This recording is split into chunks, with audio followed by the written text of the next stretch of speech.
Hey, what's up, everyone? Um, I bought an unusual little knife. I think it's unusual. Some of you might say, "Oh, I've seen those a million times," but for me, it was a little unusual. Um, they first came on my radar a little while back, and I was thinking it seemed pretty cool, but the one I saw was kind of expensive.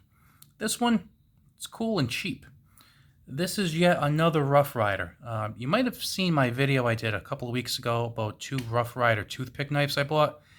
I ended up getting them for like $8 a piece at Smoky Mountain Knife Works, and I'm really happy with them. They're really cool knives, and I was just about to say for the money they're really good. They're actually good for quite a bit more money. I mean, I've bought knives that were more expensive than that and weren't anywhere near as good. I'm looking at you, Schrade. Anyway, for the price, pretty cool knife.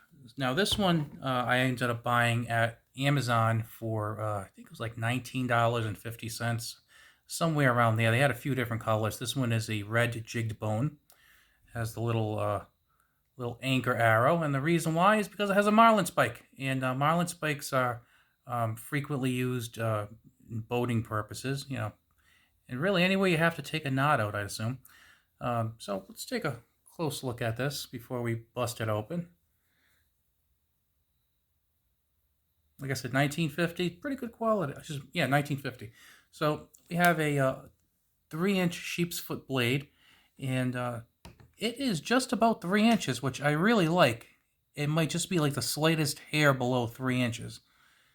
So considering that the concealed carry limit is 3 inches where I live, I like that.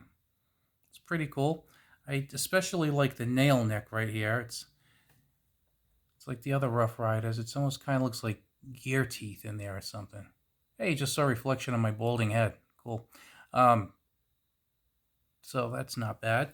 And it's a substantial knife. It's not light. I would probably guess, being too lazy to have a scale here, I'd say it's probably a little over 4 inches or so. And this is 448 stainless steel, so this is not going to set the world on fire with steel quality. It's not, Magna Cut or some other fine metal particle metallurgy type steel. But you know what? It'll do its job. It'll open those boxes. Sometimes I like fancy knives. Sometimes I like cool knives. This is a cool knife. Now, it also has this Marlin spike, which I think fits in pretty well. They take a little bit of a divot out of here just so it doesn't, stick you in. And they did a pretty good job. It's actually slightly recessed below the bolster, which is nicely done. This way I won't get, and you can pick it up quite easily. So basically just pick it up like that, and, it locks into place. Now, it's a pretty cool mechanism. So in this position, it's locked. It feels very, very secure, back and forth, side to side. If you want to unlock it, it's still locked like this. But what you have to do is you have to push this back a little bit. And then when you push this back, it kind of lifts out of the way. And then you can lower it just fine. And then you can see this goes up again. So it's a pretty good mechanism. It feels sturdy to me. I don't know. I hope it lasts a long time. I mean, if it doesn't last a long time, it's not like I can cry about it. It was $19.50. If I had a $300 knife that broke on me, I'd be a little not so happy because I don't abuse my tools. So I feel like they should last longer than that. But like I said, this was $19.50, and it feels like good quality. Now, this is pretty good for taking out knots and whatnot, and any other endeavors that you might have that you could potentially use a spike for. I don't know. But the other nice thing is you can put your thumb on here, so it's kind of a nice resting place for the lever. Because I mean, even down here, it's still locked, but obviously it's kind of awkward. But if you're trying to get leverage on something, just put the knuckle on your thumb in there, and I could see how you could definitely get some work done that you need. It is pointy, but not sharp, as you can tell. So it's tapered.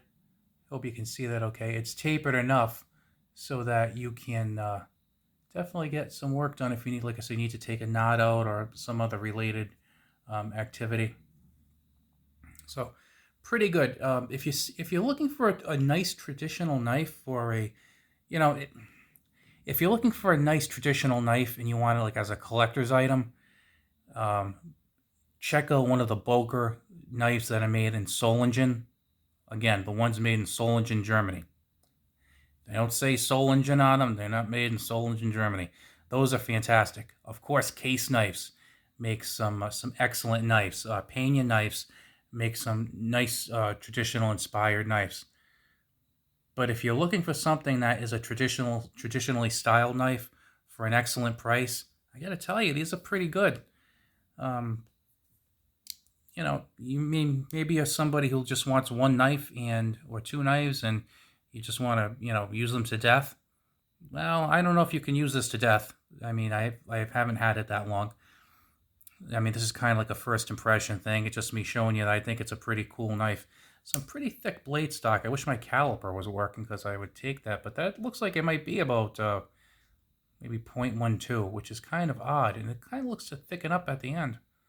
Because usually a lot of the traditionals have thinner blades. So it's nice for the price. It's very nice for the price. If someone told me they paid $30 for this or $35, I personally wouldn't bat an eyelash because for some of the non-Soligen Bokers I bought, they were very nice knives. I liked them quite a bit, and I paid $30 to $40 for them.